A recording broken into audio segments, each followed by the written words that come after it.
Hold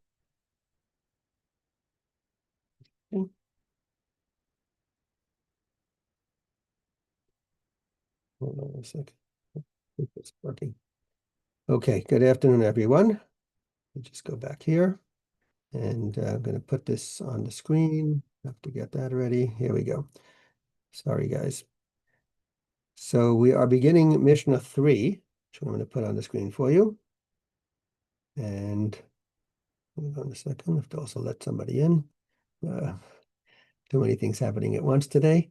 Something's not working. Sorry. My screen sharing is poor. Stop share. Okay, we'll let Lauren in. There we go. Okay, so Mishnah 3.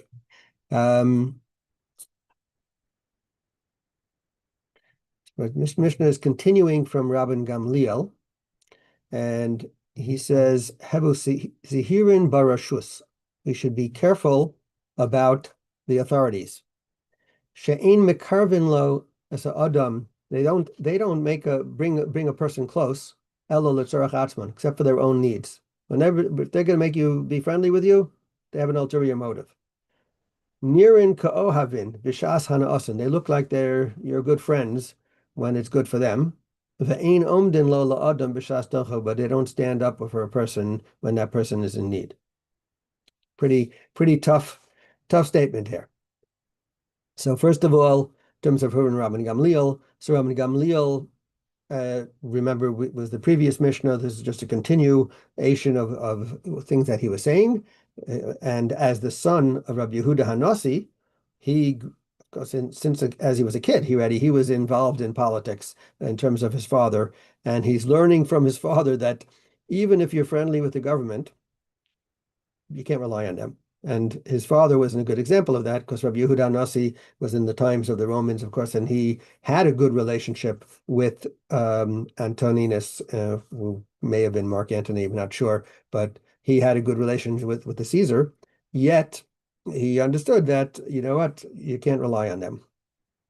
And therefore, this Mishnah is kind of like a continuation also of what we were saying before, that the previous Mishnah was talking about people who are working on behalf of the community, right? We talked about people on behalf of the community. Those people, if you're working on behalf of the community especially in an official setting, not just that you're doing volunteer work, but if you're working on behalf of the community in an official setting, you will most likely have to deal with some people in government or other authorities.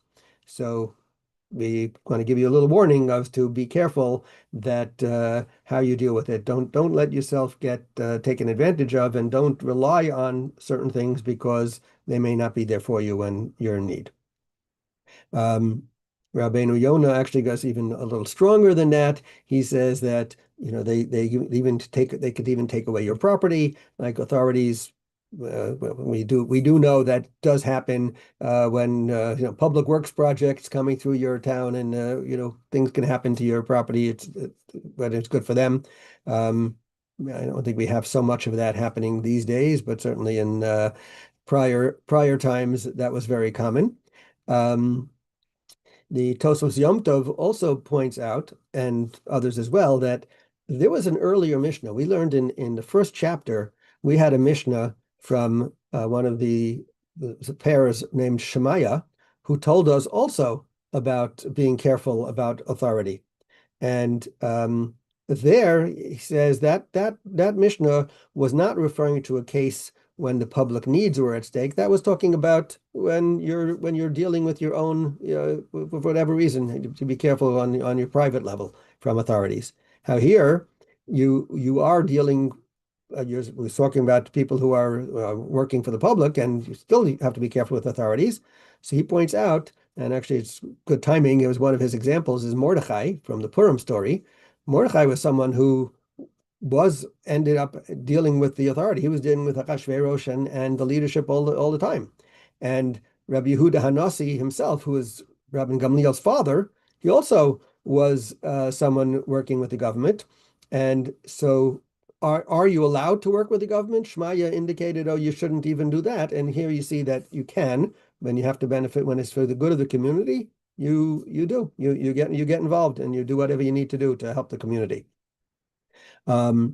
And another angle on this is in terms of you're let's say involved in our community, and there are public funds that belong to the Jewish community, let's say. So sometimes we have to spend the money, the communal money, on things, and sometimes we even have to give it to the government. Says so. First Yisrael says, just give what you need to. Don't give them more than necessary through what do you call it, calls it gifts. I don't think it was a bribe, but maybe just, when you are nice to someone, you want to give them things. So don't give them more than necessary out of the public funds. And also don't, even if you become friendly, be careful what you say. Don't say things that could ultimately come back to harm the community. You don't want to give out too much information. And Rabbi Trotsky adds to that historically, we also have seen that Jewish leaders, and you can go very back in history to the Torah, from the story of Yosef, where Yosef was the one who saved Egypt, right, from the famine and took care of it. And then after he dies, it was like he was forgotten, and then they enslaved the Jews, right? So there was when they needed him, they did things for him. When they didn't need him anymore, they forgot all about him. Another example Rabbi Trotsky brings is the Abarbanel, Don Yitzchak Abarbanel, in the 1490s, when they had the Spanish Inquisition, right? He was a right-hand man of the king, and it didn't help the Jewish people. In fact, he himself actually was offered that he could stay when the Spanish Inquisition, he could be an exception, and he chose not to. But the point was,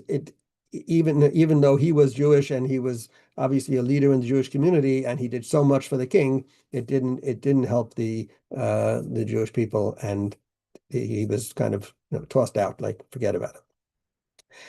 Another interesting way of reading it is in the Hebrew word that we used for authority here was rashut. And the word rashut is also, normally the usage would be to mean the word permission. When I give you permission, I give you rashut. So there's a way of explaining it, which we call it what's like a Hasidic way of looking at it, which is, it's not literal, it's homiletical. And that is that if it means permission, so then the Mishnah is telling you to be careful about things that are permissible. Things, not just being careful with authority, as the other explanation is, but be careful with reshut, be careful with things that are permissible, because sometimes things that are permissible also can lead you into trouble. There's an expression by Rabbi Shner Zalman, which is, that which is forbidden is prohibited, but a lot of what is permissible is not necessary. Just because something is permitted doesn't mean you should do it, right? A lot of times, I mean, we take simple examples when it comes to eating. You can overeat. There's no law that says you can't eat that food. You're eating kosher food, nothing wrong with it, but there are limits, right? And many other activities, it's the same thing, that just because you're allowed to do it doesn't mean that you should be doing it. Irving Bunham adds that also this idea of rishus could mean, as a community leader, a person should make sure to get permission, using the same idea of rishut being permission, but using it as if you are a community leader and you want to get something done, don't just go ahead and do it on your own without getting other people to buy into it. Make sure you have permission before you start a project, because if you do it on your own and you don't get, first of all, certainly if you need a permit for it, for sure is an issue. But even if you are doing it without the consent of everybody who you think you're trying to help, so you could end up that either by the time you get finished, if it's not really clear and documented of that everybody was buying in, etc., that someone else is going to take credit for it, but also you could get blamed. You hear something goes wrong and, oh, what did you do that for? Nobody asked you, right? How many times have some of us had situations we thought we're doing a good thing, and then in the end, people are saying to you, hey, why'd you do that for? So that's that idea. And one other point is that overall, this Mishnah can also be viewed as a qualification of what we said before, that this is going to the first chapter when the Shemaiah talked about the government, he also talked about work, and that he said, Ehoves hamalacha, love work. So work, we said, and we said in the previous mission as well, work goes with Torah. But when you lead, you should lead l'shem shamayim, meaning you should lead do it for the right reasons, as we also said in the previous mission. And if you're dealing with the government, and if that is necessary, so at least be cautious. Don't just let it go in blindly and be naive about it, but be aware that there are situations where when you're dealing with the government, they are going to put their needs ahead of your needs, and it's not necessarily looking at you as, oh, this individual. And in general, there's always the balance between the communal need versus the individual need. And if you sometimes you get so overwhelmed or overexcited about the need to protect the community that you forget about the individual. And we have to make sure, not just in this idea, but in ourselves, that we don't ever forget about the individual when we're also looking at the public. And yes, you do have to weigh the needs of the many against the needs of the few, but a lot of times what happens is we distort when the needs of what we perceive as the needs of the many, and we may put something on and hurt the individual. So here is a message for that as well. So when we're dealing with the government on an official basis, be cautious, because the government has other what we call cheshbonos, has other things that are going into their figuring as to why they're doing things, and it's not necessarily taking into account the individual needs of either you yourself or our community. And we'll hold it there. Have a great day.